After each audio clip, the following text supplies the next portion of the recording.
Двајца скопјани нападнати од кучиња скитници. Кучињата се уште дивеат каснат уште еден скопјанец. 200 тужби за напади од бездомни кучиња поднесени лани против град Скопје. Чопори кучиња и понатаму господарат со Скопје, граѓаните во паника, надлежните мува не ги лази.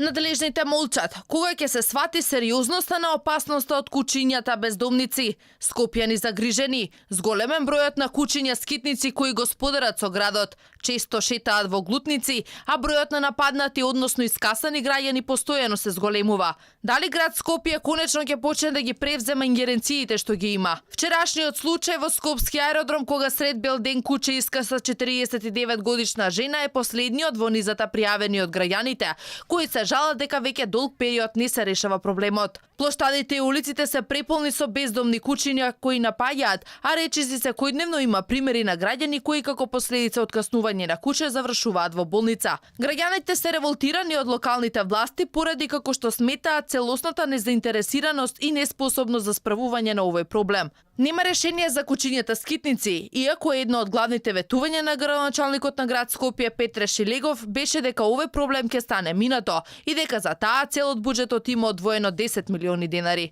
Во Скопје да имаме целосна евиденција и тотално нов систем кој што од наредната година ќе почнеме го применуваме во третманот и на домашните миленици и на кучињата скитници. Засега на скопјани им останува да почекаат да профункционира новото јавно пријатие за животните скитници. До тогаш им останува опцијата да го тужат градот, доколку ги касне куче скитник, зашто законски им следува одштета од 60.000 до 180.000 денари.